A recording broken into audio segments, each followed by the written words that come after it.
How's it going, everyone? My name is Nestor. I am the founder of Diamond Lawn Care here in Southern California. We've been in business for 5 years, and today I want to talk about the do's and the don'ts about giving out estimates. I personally have given out over 2,000 estimates, so what I'm speaking of is through experience. It's not through books. It's not through, something I read online. This is actual genuine experience. Number one is be prepared.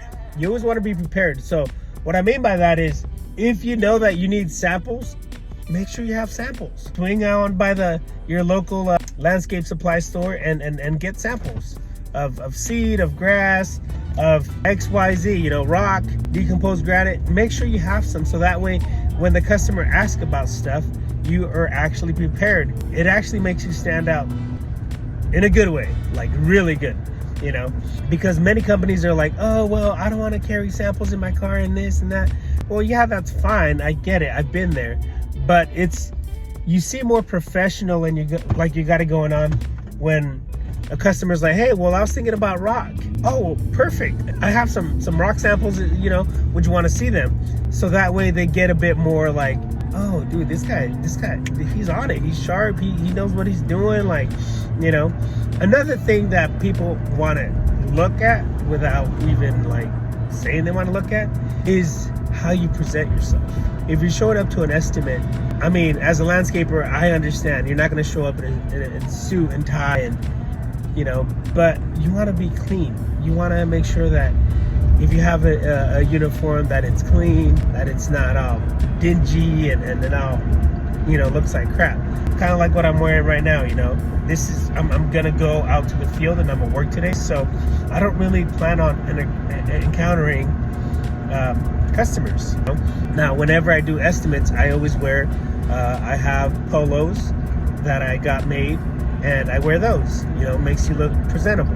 Of course, if someone wants an estimate while I'm working, I'm not going to turn them down and say, hey, no, I can't do that, I'm working. Anyways, that's kind of beyond the point. So you want to find out, when you get to the customers, you want to find out what's motivating them. Why is it that you want to get grass done?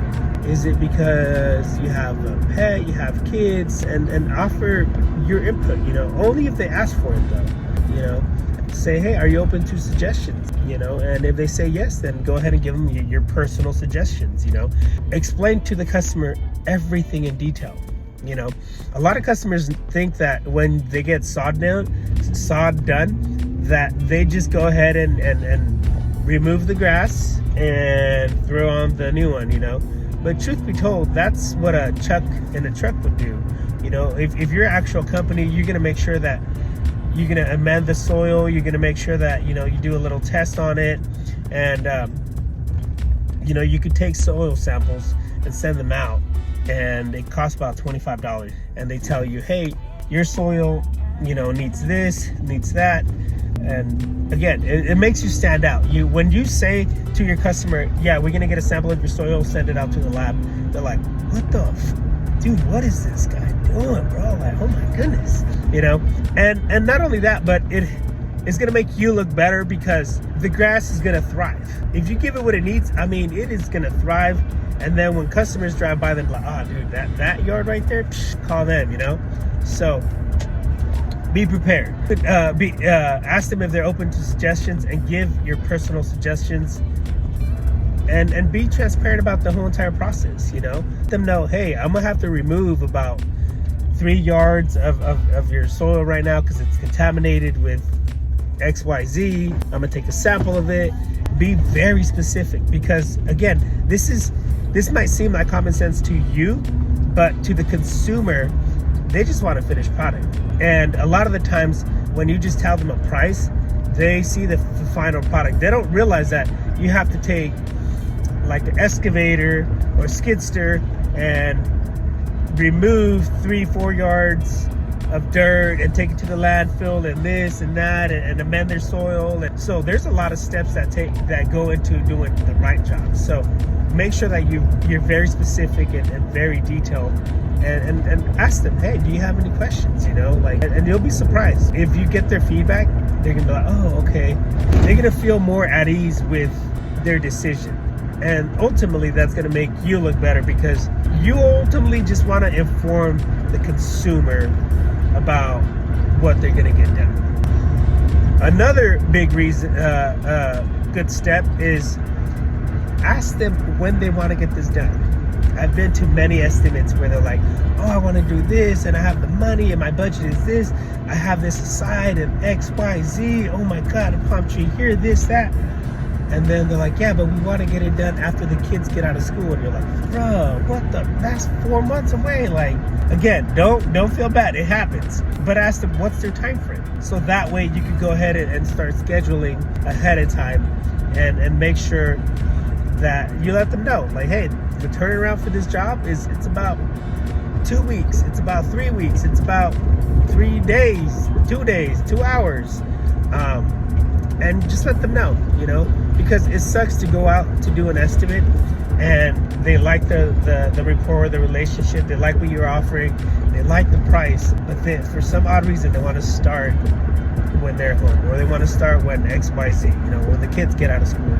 I've heard many reasons of why they want to delay this start, and you know, as a business owner, you want to keep your guys busy. So ultimately, you don't want to be doing all these estimates and then they're all set up for September, November, and it's only March and April. You're like, dude, what the? So again, ask them what's their time frame. When do they want to get this done? Again, I've been to many estimates where they're like, yeah, this is lovely. They approve it. They put down a deposit, but they're like, yeah, you can't start it till, you know, after June when the kids get out. You're like, oh, are you serious? And it's like March, you know, you're like, okay. Now, those are some of the biggest tips that I can give you, you know. Again, let's recap. Be prepared. Be prepared. I cannot emphasize that enough. Like, be prepared. Be prepared. Be prepared. Look professional if you can. You know, I know some of you guys, like myself, when we first started, we didn't have a uniform. We didn't have nice trucks. We just showed up in whatever car we were able to get. You know, so if you can, show up in a clean truck and show prepared with a uniform. Show up with the proper samples, and that goes a long way. Another thing, be very specific.